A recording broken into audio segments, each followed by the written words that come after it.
திராவிட கொள்கைகளை பேசும் தலைவர்களை நம்ப வேண்டாம் அப்படின்னு கலைஞர் சொல்லியிருக்காரு. எந்த திராவிட கொள்கையை சொல்றாரு? தன்னையும் சேர்த்து சொல்லியிருப்பாங்கன்னு நான் நினைக்கிறேன். கலைஞர் எப்போவுமே தன்னை முன்னிலைப்படுத்தி சில விஷயங்களில் சொல்லுவார்.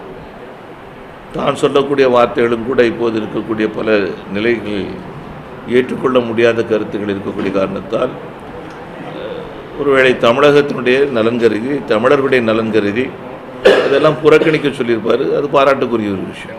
5 ஆண்டுகளில் சட்டமன்றத்துக்கு வரல, இப்போ சட்டமன்றத்தில் வருகிறாங்க. அதில் தவறு சொல்ல முடியாது. இதுவரைக்கும் வராத ஒருவர் வருகிறார் என்று சொன்னால் பாராட்டப்பட வேண்டிய ஒரு விஷயம். அவருடைய உடல்நலம் கருதி அவருக்கு இடம் கொடுப்பதில் எந்த விதமான தவறும் கிடையாது. தமிழ்நாட்டில் 500 மதக்கிடைகளை ஆரம்ப கட்டமாக மூடியிருப்பதில் மகிழ்ச்சி அடைகின்றோம். ஆனால் பூரண மதுவிலக்கை நோக்கி தமிழக அரசாங்கம் மிக வேகமாக பயணிக்க வேண்டும் என்று கேட்டுக்கொள்கின்றோம். மது பழக்கத்தில் இருப்பவர்களுக்கு அந்த பழக்கத்தை விடுகின்ற வகையிலே அதற்கான பயிற்சிகள் கொடுக்கக்கூடிய ஏற்பாடுகளை எல்லா மாவட்டங்களிலும் உடனடியாக ஆரம்பிக்கக்கூடிய முயற்சியை தமிழக அரசாங்கம் எடுக்க வேண்டும் என்று கேட்டுக்கொள்கின்றோம்.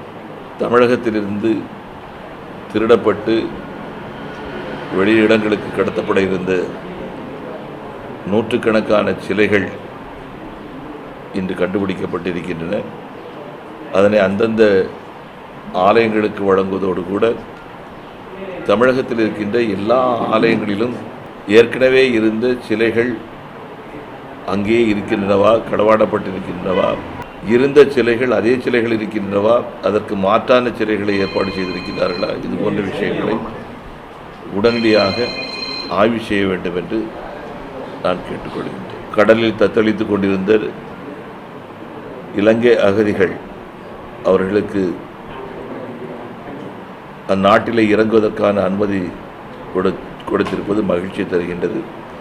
இது சம்பந்தமாக நாம் ஏற்கனவே நம்முடைய அலுவலகம் மூலமாக முயன்று கொண்டிருந்தோம். இதுபோன்ற விஷப்பரீட்சைகளில் தயவு செய்து யாரும் இறங்க வேண்டாம் என்பது நம்முடைய வேண்டுதல். ஏன்னா நம்முடைய நாட்டில் அவர்களுக்கு எல்லா மரியாதைகளும் கொடுக்கக்கூடிய அளவில் நாம் இருந்திருக்கோம். அந்த விதிமுறைகளுக்கு உட்பட்டு முல்லை பெரியார் அணை நீர்மட்டத்தை உயர்த்தவே முடியாது அப்படின்னு கேரள முதலமைச்சர் திட்டவட்டமாக அறிவிச்சிருந்தார்.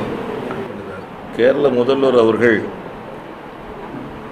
பதவியேற்ற உடனடியாகவே முல்லை பெரியார் அணை சம்பந்தமான விஷயங்களில் மிக தெளிவான கருத்துக்களை சொல்லியிருந்தார்கள். அதற்காக அவருக்கு நம்முடைய பாராட்டுகளையும் நாம் தெரிவித்திருந்தோம். தற்போது முல்லை பெரியார் அணை சம்பந்தமாக அங்கு இருக்கக்கூடிய பல்வேறு அரசியல் கட்சிகள் மட்டுமல்ல, அவருடைய சொந்த கட்சியை சேர்ந்தவருடைய அழுத்தத்தின் காரணமாகவும் கூட இன்று வேறு விதமான கருத்துக்களை அவர்கள் பேச ஆரம்பித்திருப்பது வருத்தத்திற்குரியதாக நான் கருதுகின்றேன். இரு மாநில அரசுகளும் சேர்ந்து யோசித்து நல்ல தீர்வுகளை காண முடியும். பலம் பொருந்திய ஒரு அணையாக இருக்கிறது என்று சொல்லி கேரள முதல்வர் அவர்கள் ஏற்கனவே சொல்லியிருக்கின்றார்கள். பலம் பொருந்திய அணையில் அதனுடைய கொள்ளளவும் முழுமையும் நிரப்பக்கூடிய அளவுக்கு நீர் ஏற்றினால்தான் அது விவசாயிகளுக்கு பலம் தரக்கூடிய வகையில் அமையும். அதை கருத்திலே கொண்டு கேரள முதல்வர் அவர்கள் இதற்கு துணையாக இருக்க வேண்டும் என்று நான் கேட்டுக்கொள்கிறேன். உள்ளாட்சி மன்ற தேர்தலில் எந்த கட்சியோடும் கூட்டணி அமைப்பது பலன் தராது என்பது எங்களுடைய கடந்த கால அனுபவம். இதுக்கு முன்னாடியே உள்ளாட்சி மன்ற தேர்தலில் நாம் கூட்டணி வச்சு பார்த்துருக்கோம். ஒவ்வொரு பகுதிகளிலும் அங்கே இருக்கக்கூடிய சூழ்நிலைகளை கருத்தில் கொண்டு கட்சிகளெல்லாம் மறந்து பல இடங்களில் செயல்படுவாங்க. கூட்டணி வச்சாலும் கூட அதனால் மன வேதனைகள் வேறுபாடுகள் தான் அதிகரிப்பதற்கான வாய்ப்புகள் உண்டு. அதனால் உள்ளாட்சி மன்ற தேர்தலில் கூட்டணி ஏற்படுத்துவது பெரிய அளவில் சாதகமாக எந்த கட்சிக்கும் இருப்பதற்கான வாய்ப்பு கிடையாது. இது என்னுடைய தனிப்பட்ட கருத்து.